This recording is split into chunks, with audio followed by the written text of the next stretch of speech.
Hello, this is November 15th, 2025, and my first podcast talk in many months. Don't ask me why. But recently I ran across an interview that now has prompted me to comment on it. This is from GQ magazine.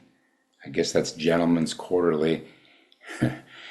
It came across my news feed, and I'm glad it did, because it's an interview of Richard Gere, one of the most famous of the Tibetan Buddhist practitioners worldwide. An interview of him regarding a documentary that he's producing about the Dalai Lama. This is dated October 13th of this year and attributed to the interview is Derek Lawrence.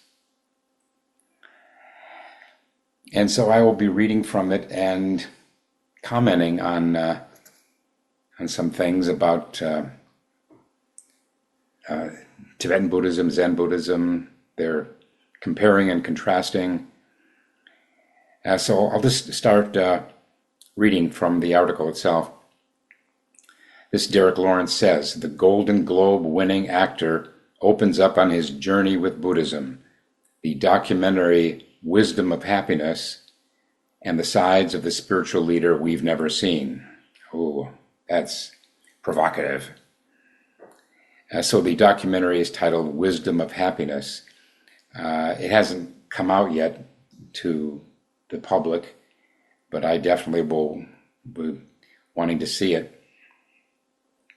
And he begins, some movie stars use their clout and popularity as a way to gain access to exclusive events or restaurants. Then there's Richard Gere, who turned his successful acting career into a way to meet and then become a student of the Dalai Lama. Now, more than 40 years after they were first acquainted, His Holiness is stepping into Gere's arena as the star of his new film. He goes on, the Wisdom of Happiness features the 14th Dalai Lama, Nobel Peace Prize winner, and he says that for the entire 90-minute running time, only the Dalai Lama speaks, talking directly to the camera and giving background on himself. That's unusual, isn't it, for a documentary? Just the subject of the documentary to do the whole thing, facing the camera. And then they quote the Dalai Lama, reality itself is now telling us our way of thinking must change. He says, I'm taking the opportunity to share my dream for an energetic, long, bright future. This century should be a century of compassion, a century of peace, no more bloodshed. We should be we rather than we and they. Our life very much depends on hope. That's the end of his introduction, the Dalai Lama's introduction. Then it just says, ahead of the U.S. theater release of the documentary, Gere discusses his 50-plus years in Buddhism, the need for this film as the world falls off a cliff, and why His Holiness is not that different from your favorite uncle. So now the first question. Before we get into the specifics of the film, I'm curious to discuss what led you here. Where did your journey to Buddhism begin, and what drew you to it all those years ago?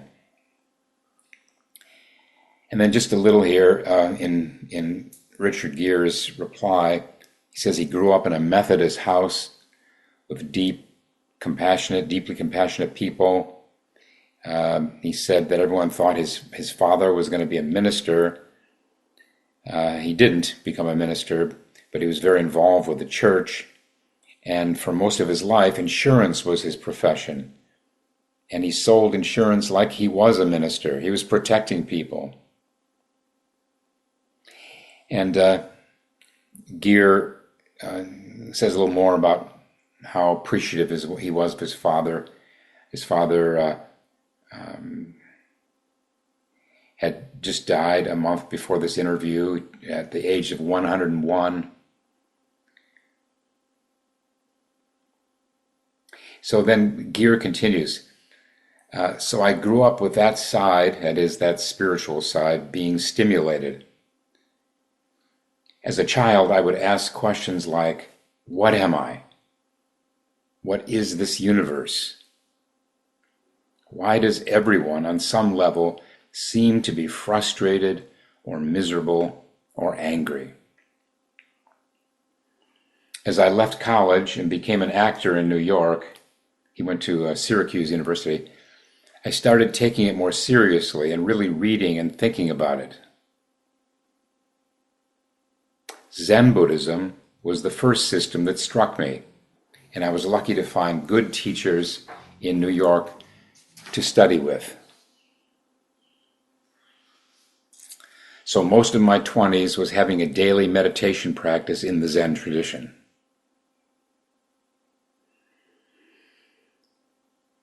Question: how did you first cross paths with the Dalai Lama? I had an impulse to meet the Dalai Lama, who I had never really thought about that much. I had some romantic idea about who the Dalai Lama was. I ended up going to Dharamsala, India, in the foothills of the Himalayas, where the Dalai Lama was living in exile. It was quite a difficult trip to get there, and it was during a monsoon.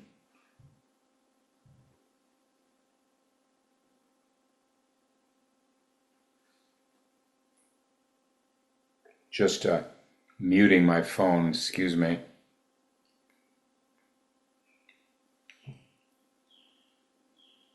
And it was during a monsoon.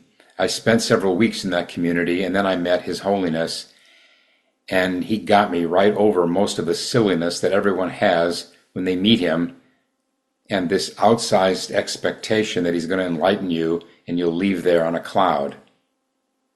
And so that didn't happen. And it says here, he laughs when he says that. Just a little personal note here. That was when I did go to a meeting with the Dalai Lama about, 30 years ago. And a small group of Western Buddhist teachers from North America and Europe. And it was the most punishing trip I've ever had in many trips.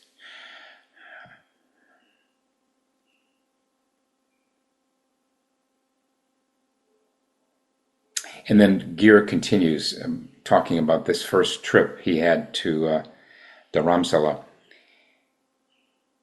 He asked his brother, that is, the Dalai Lama asked his brother, who I was staying with, who is this guy?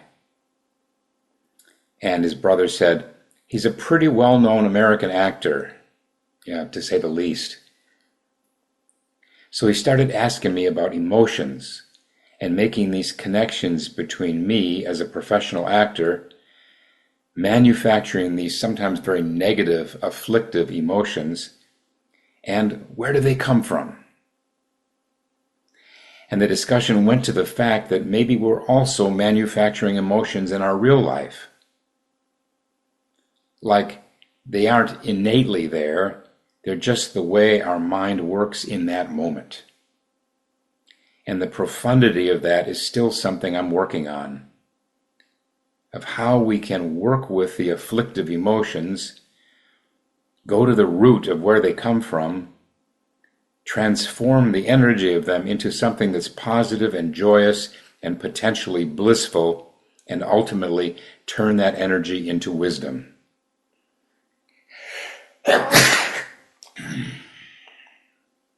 So, a couple of things I'd like to comment on here.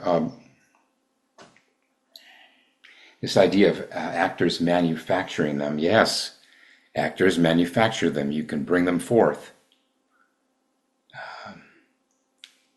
Recently, I heard an interview of Tim Robbins, another Hollywood actor who's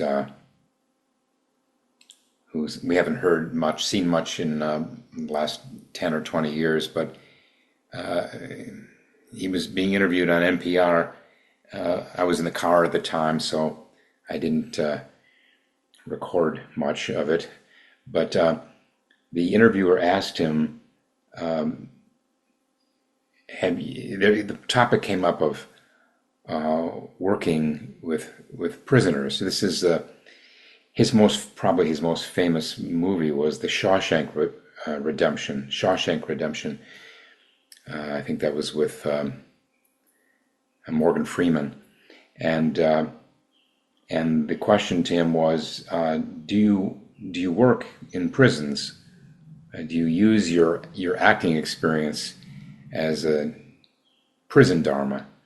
And he said, yes. What I've been doing now for some years is not performing for the prisoners myself, but having the prisoners, those who volunteer, having them come up and perform themselves.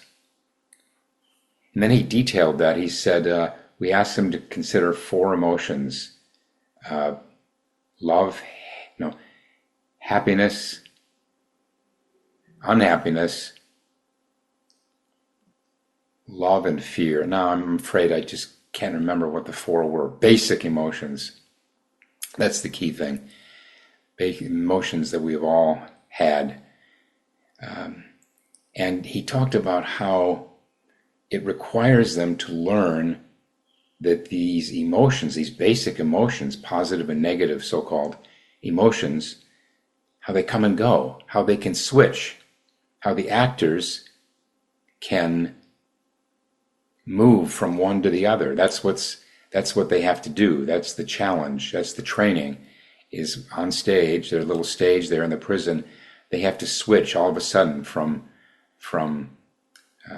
say, anger to sadness. And Tim Robbins went on to say that it has proven to be quite a change for them. He said you can really see it, that they learn that with anger, for example, this is he said, the predominant kind of mask that the prisoners have to maintain in prisons, that they don't have to be stuck there, that they can take off that mask and they can then change that way. It was pretty intriguing, really.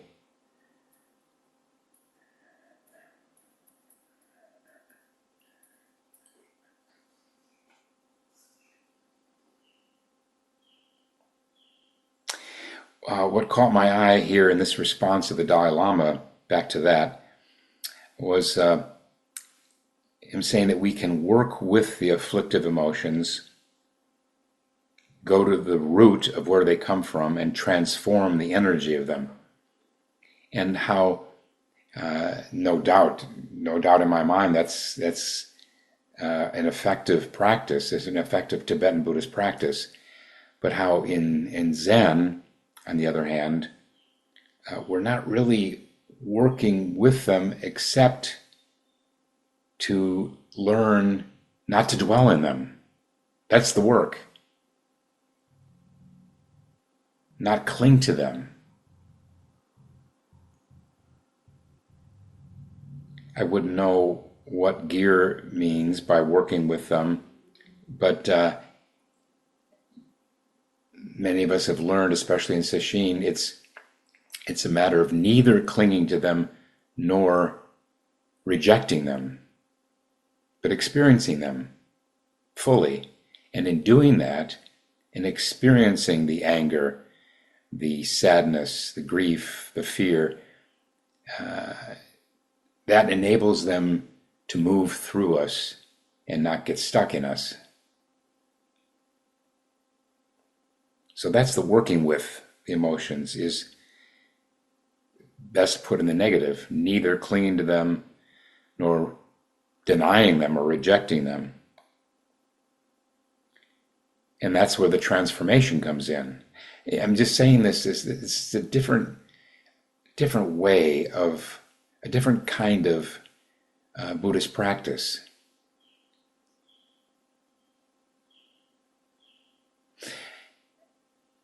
At the risk of having told this story too many times, here we go again. When I was in college, just getting my practice off the ground, my Zen practice, I was still living in Michigan, and Gary Snyder came through town, and he agreed very generously to meet with our little Ann Arbor Zen group. And he said he would have breakfast. We could join him for breakfast. And it was a very impressive morning. He was a great inspiration. He had spent 8 years in a Rinzai Zen monastery in Japan, and it showed. He was a flinty, enormously disciplined, keen man. He's a great poet. He was one of the most famous American poets of the 20th and 21st century. Many of you know the name Gary Snyder. But anyway, during the question period, he invited us to ask questions after he finished his porridge. Someone who was braver than I was, someone in our group said, what's the difference between Tibetan Buddhism and Zen Buddhism? And he was generous enough to actually give us his sense of the difference. And here it is. He says, imagine the mind as a great lake or pond. Let's make it Chapin Pond.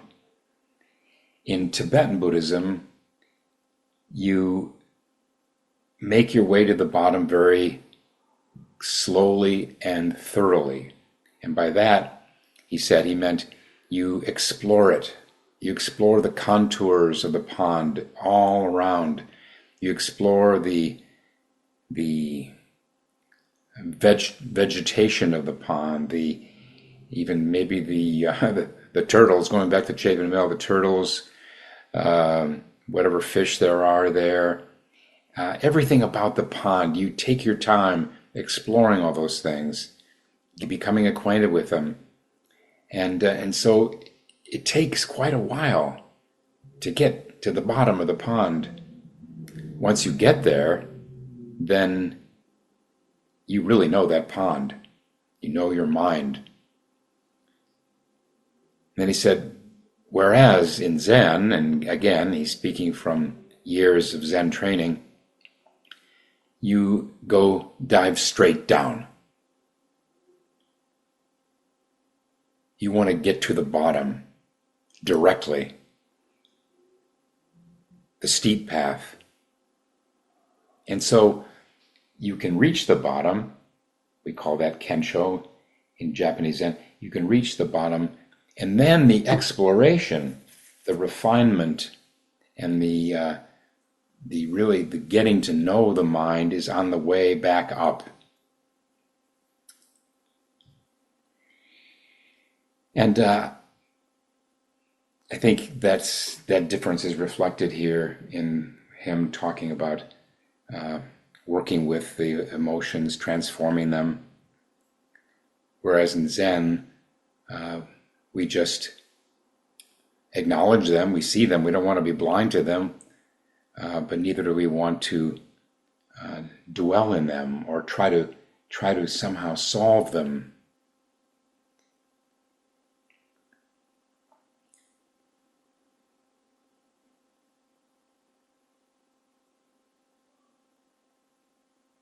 And then that idea of transforming the afflictive emotions into what he says is something positive and joyous and potentially blissful. And that's not Zen. In Zen, by neither clinging to them, our emotions or our thoughts, same thing, neither clinging to our emotions and thoughts, nor denying them, rejecting them, we come to see through them. That's the transformation. It comes from seeing through them, seeing that there's nothing permanent there, that our emotions, our desires, and our anger, and our fear, and so forth, that they come and they go. In Zen, it's seeing these states of mind, emotions, seeing them as impermanent, evanescent, not replacing the negative with the positive. It's not, we don't do visualization practices or prayers in Zen, but seeing through them. And again, I'm not saying that one is better than the other. What a foolish thing that would be. It's different strokes for different folks. Those who have more of an affinity with the Tibetan style will flourish with that practice, maybe more than Zen, and vice versa. I think as we go on, you can appreciate what an example, what a model of practice Richard Gere is, a Tibetan Buddhist practice. Next question to Richard Gere. You've had the opportunity to learn from the Dalai Lama for decades. What kind of impact has that relationship had on you? And then Gere says, none of this stuff just happens. We don't change like that. We might get zapped in some way, but that's not change. Change takes time. I'll repeat that. Change takes time. And it is the continuity of these things that is the persisting, the continuity of these things, of thinking about them, practicing, going down different pathways of exploring who we are, what we potentially are, and how we enhance those difficult emotions as we're transforming or letting go of the negative stuff. Again, thinking about them, no, that's not what we in Zen do.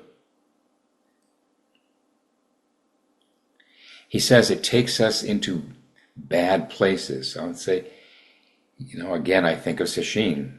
Sesshin is a deep dive into our nature, and our nature, we come to see, has some pretty bad qualities to it. And he says we also start to see that in ourselves, and we come to see it in others.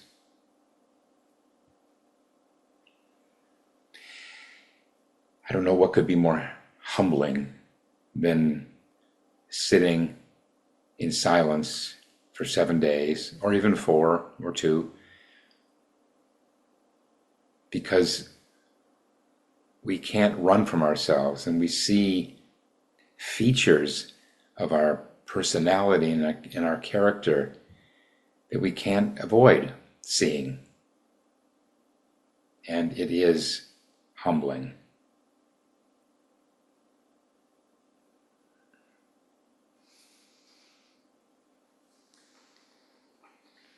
But again, just for fun, to draw the contrast with Zen, we'll get into that in this next paragraph. He goes on. The relevance of this film is these things that we're talking about, the negative emotions, the self-cherishing, the tribal stuff. There's nothing innately there that makes us a Democrat, a Republican, a human being, an animal. These are all mental states that come and go, and we can control that kind of thing. Let me just insert that we control it by not clinging, neither clinging nor denying these states.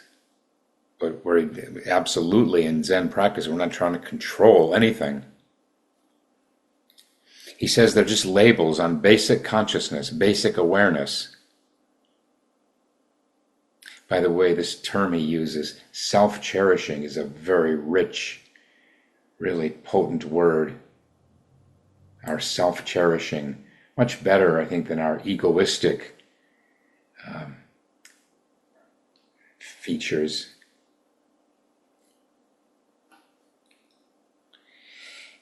Gira goes on, His Holiness is focusing on what is the basic thing of who we are, and to him we are kind, generous, and compassionate.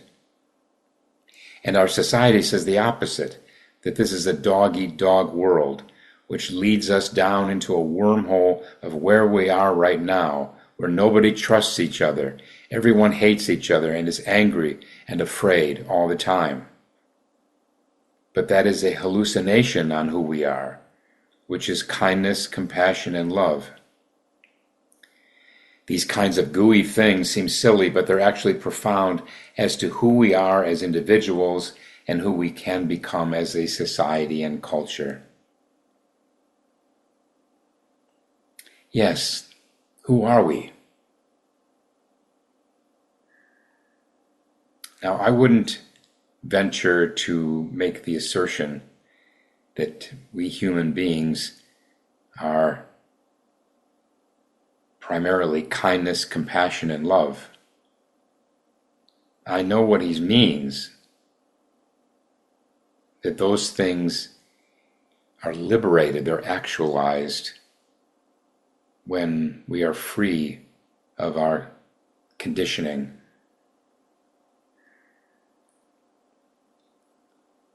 But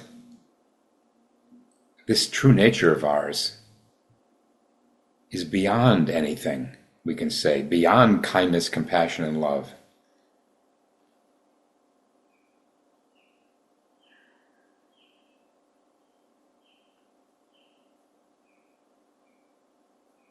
We always have to be very careful in Zen when we claim to know who we are. Even our founder, Bodhidharma, didn't make that claim. You know the story of when the emperor, Chinese emperor, met him in the 6th century and asked him, "Who are you? Who's standing before me?" And his famous words that continue to reverberate today was just, "I don't know." He didn't say, "I'm compassionate in my true nature, I'm compassionate, I'm kind, and I'm loving." He said, "I don't know." No limits, no definition.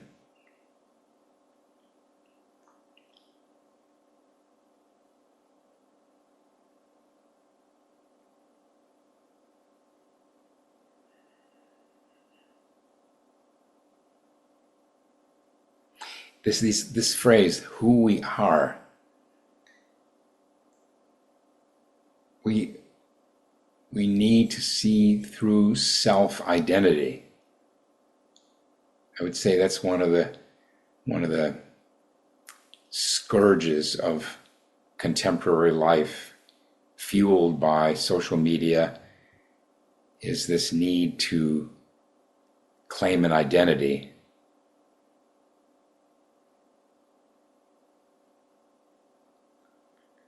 In Zen, we would say that when we've seen through the we, which also means the I and the me and the my, when we've seen through the we and the are, remember he says who we are, that's what leaves us with hope. Let me restate that.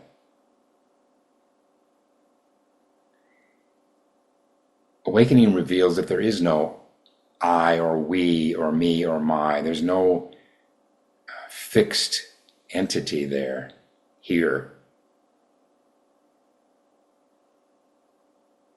And the same with the verb are or is or be. It's at every moment, again, back to the evanescence, every moment we're being reborn. There's no self that we're stuck with, no we that we're stuck with, no no one either existing nor non-existing. And when we see this, we're left with the capacity to endlessly change. We see that there's no need to claim an identity, much less assert it in our daily lives. We get free of that.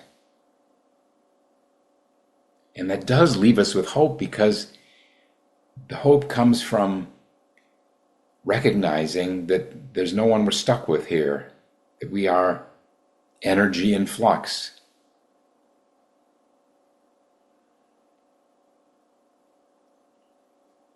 What we are, I put that in quotation marks, what we are at any moment is reflected by our actions, our words, our thoughts.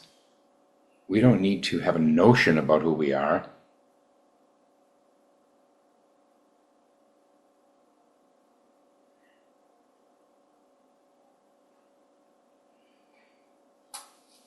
I think of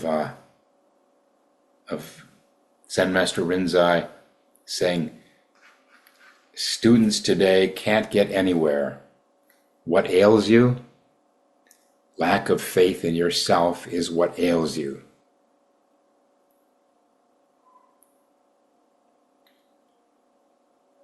Now, he must mean by that not lack of faith in yourself as a personality, as this body-mind complex that we see more and more is not fixed. He's talking about lack of faith in your true self. That's what ails you. And even true self, it be a mistake to think of that as, oh, our true self is loving and kind and compassionate. Our true self is beyond anything, any descriptor. Hakuin says it in his chant in praise of Zazen. He says, the true self that is no self, no self.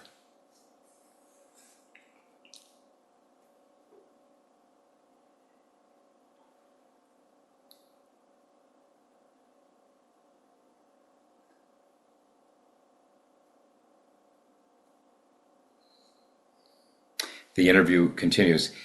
The interviewer asking, in the opening of the film, the Dalai Lama speaks about how this will not be an easy century, and he's definitely right about that so far. He talks about all the fear, anger, and hatred out there. Do you feel like this film and the Dalai Lama's message is arriving at a time where it's needed more than ever? Well, duh. But Gear didn't say that. I said that. But Gear says, when the directors brought the film to me, they were still figuring out exactly what it was. And we were approaching the Dalai Lama's 90th birthday, and I thought that this could be the centerpiece of celebrating His Holiness. You see the life and history of an extraordinary person. In the meantime, the world has fallen off a cliff everywhere. I travel a lot, and it's not just in the United States. People are living in a dissonant, crazy reality. So I think the film is actually functioning as medicine, as a corrective of, okay, time out. Let's look at who we are right now. How did we get here? How can we stop this? And imagine the positive universe, which is closer to the truth of who we are and who we can become as a world. Again, in Zen practice, there's no imagining, there's no visualizing. We don't say that the universe is positive or negative. So what is it then? What is it? Who are we? What are we?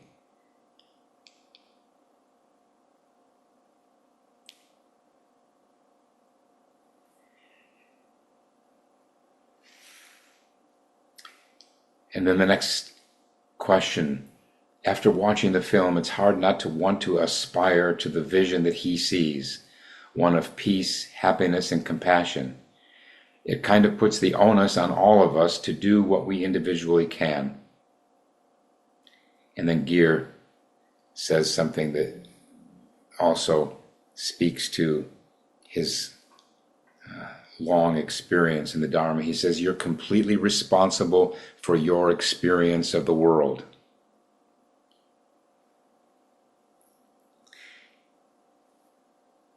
Do you have a grievance towards someone or some group? Look at yourself. In what sense do you contribute to that problem?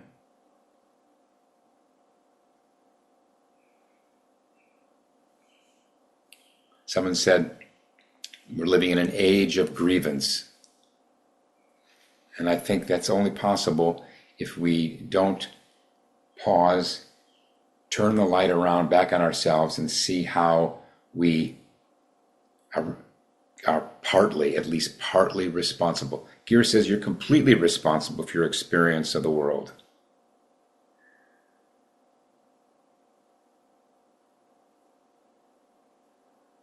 Gandhi said, you must be the change you wish to see in the world. Back to Gir's reply, and the beginning point of changing the world is changing yourself and doing the work. His Holiness is 90 years old now, and he still gets up at 3:30 in the morning to do hours of practice before he meets with people and has his functioning world. And he's the Dalai Lama. Imagine. Yeah, I heard this many years ago, that his daily schedule is to get up around that time. I forget what I heard, 3:30, 3 o'clock. And at the time I heard that he would start his day by sitting 6 hours. 6 hours of meditation or practice. Let's say practice. I don't know what the mix is in his practice. How much is meditation? How much is chanting and visualizing and so forth? But imagine that. So maybe it's not 6 hours anymore, but even hours. How many of us start our day with hours of practice? How many of us are heads of state, as he is? And Gir continues, for us, we find it hard to take 5 minutes where we can go and do some practice, and we think we're holy. His Holiness is optimistic but also committed. This is his life. This is authentically who he is. He's here to help everyone. Even who I would call the bad guys are saved in his universe. From his point of view, they're consumed by an illness whose root is self-cherishing, there it is again, and it's led them to ignorance, to behave and think and do things in the world the way they behave right now. But you can remove the illness, and then you're left with that basic human being who is that loving, kind child who wants to be held. I would add, and who wants to hold others, not just be held.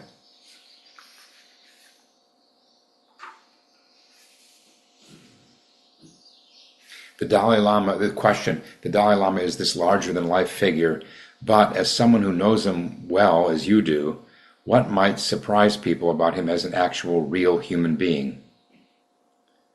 And Gir replies, when we re-edited the film, we looked at all the raw footage, and there was this wonderful stuff where His Holiness was just coming into the room for the interview. He's 90 years old, so they were helping him sit down, and he had his glasses, and he didn't know where he was supposed to go. They had cut that out before, and I said, no, this is so human. We would all be like, okay, what am I supposed to do? What do you want from me? No, he would all be like, okay, what am I supposed to do? What do you want from me? So we left all that in. I have my own story about Philip Kapleau, Roshi Kapleau. During Sesshin, I heard it secondhand from the Sesshin head monitor at the time. This is roughly 1974, and it's the only time I ever heard of Roshi Kapleau oversleeping from a rest period during Sesshin.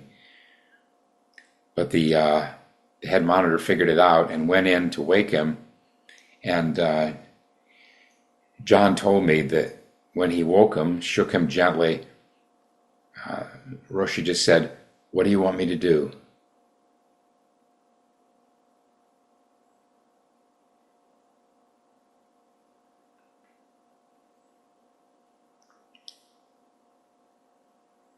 Gear continues, "Even from the first time I met him, he's completely simple and direct and honest." And by the way, that's also my experience in those 5 days I spent with him and these others that I mentioned. He's the real deal. He's simple, he's direct, he's honest. He's a model of Dharma practice. Gear says there's no pretense about him whatsoever.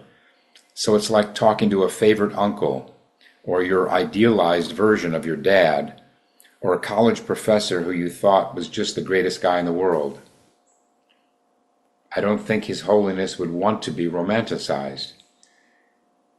I certainly have seen him when he's frustrated and even flashed anger. Maybe someone was being disrespectful, or they weren't there on time. There have been moments when he was frustrated with me because he didn't particularly like something I had done. But these are moments that come and go quickly, and there's no residue left behind. And that's the difference between His Holiness and us. With him, it's just a moment. It's burned and cleaned, and he's right back into, I'm here for everyone, completely. This is also the mark of someone very developed in Zen practice. Harada Roshi said that the anger of the enlightened person is like snow falling on wet pavement. It's not that there's no anger ever for even a second or two, but it doesn't last because she or he doesn't cling to it, doesn't cling to the thoughts that sustain the anger.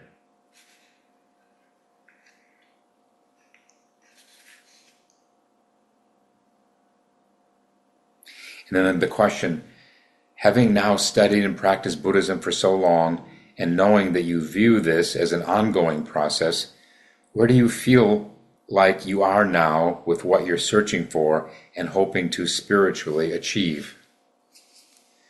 And Gear, no false modesty here, he says, I know I've gotten better. I'm still like a snake crawling on the ground compared to these great lamas and yogis. I never consider myself close to their league, but it has helped me in real profound ways in terms of how I can behave in the world and with other people. I'm much more comfortable now with everything than I was when I started practicing as a 22-year-old. And part of that is just becoming an old dog, which I am, but it's also 55 years of daily practice. Same for me, 55. That's a lot of practice. And it's not like I come out of every meditation and think, I'm a blissful Buddha. And then he laughs. You do the practice, and sometimes you get to a credible place, sometimes you don't. It's a bit like the New York Stock Exchange. It goes up, and then it goes down, and constantly up and down. But then you look at it over 55 years, and you go, wow, I did really well. That's what I can tell people from my own experience, that if you do the practice with continuity, the best you can, after 55 years, you're going to be in a different place. When I read this, I thought of him saying, wow, I did really well. I thought of these these words of attributed to anonymous, but a preacher who was an ex-slave, had been a slave. He said, "Lord, we ain't what we want to be. We ain't what we ought to be. We ain't what we gonna be. But thank God we ain't what we was."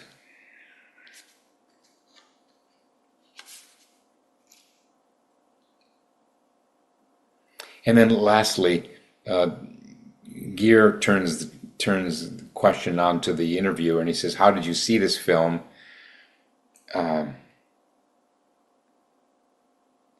And the interviewer says he was sent a screener. I guess that's a preview. And Gear says, this could be streamed, but we wanted it in theaters so that there was a communal experience. I've seen this screened with audiences in a movie theater all over Europe because we've opened there already, and there's a qualitative difference in the room at the end of the movie. People are different. It's a small opening, and it probably also closes within an hour or two, but there is a moment when the lights come up and people are internally transformed. And they also feel like, wow, these people around me feel like I do. These really are my brothers and sisters on some profound level. And maybe there's a community of us that can radically change the world if we all have that feeling that we're in this together.